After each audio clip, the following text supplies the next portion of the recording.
வணக்கம் மக்களே. யூகேல இருந்து இந்த யூகேல வந்துட்டு நிறைய பேர் பெரிய பெரிய விஷயங்களுக்கெல்லாம் மன உளைச்சல் ஆகிட்டு இருப்பாங்க. விசா ரூல்ஸ் ரெகுலேஷன் அது இதுன்னு சொல்லிட்டு. ஆனா என்னோட மன உளைச்சல் எங்க இருக்கு தெரியுமா? கீழே ஒரு வீடியோ போடுறேன் பாருங்க. அந்த ஒரே ஒரு கொத்து கருவேப்பில 95 ரூபாய் நம்ம ஊர் காசுல, அதாவது இங்க 89 pence ஈச்.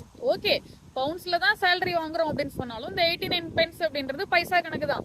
ஆனாலும் அங்கேருந்து வர நம்ம எல்லாருக்குமே நம்மளே அறியாம இந்த மைண்டுக்குள்ள கன்வர்ஷன் ரேட்ன்றது ஓடிக்கிட்டே இருக்கு. நம்மளே அதை யோசிக்க மாட்டோம், ஆனா நமக்கே தெரியாம அது ஓடிட்டு இருக்கும். அது நினைக்கும் போதுதான் லைட்டா மனசு வலிக்குது. என்ன பண்றது? ஆனா எங்க வீட்டுல வந்துட்டு கொல்லை பக்கம் அங்கங்க கிட்டத்தட்ட 100 இடங்கள்ல ஊர்ல வந்து கருவேப்பிலை செடி நட்டு வச்சிருப்பாங்க. எங்க அம்மா வந்து சரி தாளிக்கணும், போயிட்டு கருவேப்பிலை ஒரு கொத்து கருவேப்பிலை பறிச்சுட்டு வரியா அப்படின்னு கேட்பாங்க.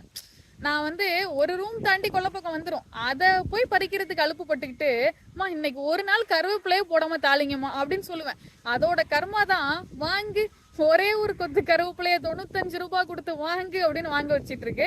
பட் என்ன பண்றது, நம்ம கருவேப்பிலை இல்லாம சமைக்கிறதுன்றது, நம்ம இங்க வந்து நம்மளே சமைச்சு நம்மளே சாப்பிடும்போது கொஞ்சம் டேஸ்ட் கம்மியா தான் இருக்கு. அதுக்கு கொஞ்சம் டேஸ்ட் கொடுக்கறது அந்த கருவேப்பிலை தான். ஸோ அதை வாங்கி தான் ஆகணும். அதனால நம்ம என்ன பண்றோம், இவ்வளவு ரூபாய்லாம் கொடுத்து வாங்குறதுக்கு நம்ம தயாரா இல்லை. ஸோ அடுத்த வாட்டி ஊருக்கு போறோம்னா ஃபர்ஸ்ட் வேலையா எதை பண்றோமோ இல்லையோ, காய வச்சு கட்டப்பை முழுக்க கருவேப்பிலை எடுத்துட்டு வரோம். அதுதான் ஒரு பெரிய டாஸ்க். என்ன பண்றது, இதெல்லாம் டாஸ்கா வச்சுக்க வேண்டிய நிலைமையில தான் யூகேவில் நாங்கள் இருக்கிறோம். ஸோ இந்த மன உளைச்சல எங்க போய் ஷேர் பண்றதுன்னு தெரியல, அதனால தான் இங்க ஷேர் பண்ணேன். இந்த மாதிரி நான் நினைக்கக்கூடிய விஷயங்கள் அண்ட் யூகேல நடக்கிற சம்பவங்கள் அண்ட் இங்க இருக்கக்கூடிய பீப்புள் கிட்ட எடுக்கிற இன்டர்வியூஸ், மோட்டிவேஷன், இந்த மாதிரி நிறைய விஷயங்கள் என்னோட பேஜ்ல ஷேர் பண்ணிட்டு இருக்கேன். நீங்க போயிட்டு அதை செக் பண்ணி பார்த்துட்டு ஃபாலோ பண்ண தோணுச்சுன்னா கண்டிப்பா ஃபாலோ பண்ணிக்கோங்க. அண்ட் அடுத்த ஒரு வீடியோல பேசுறேன். Tata bye bye, cheers from Subhadra குமரையன்.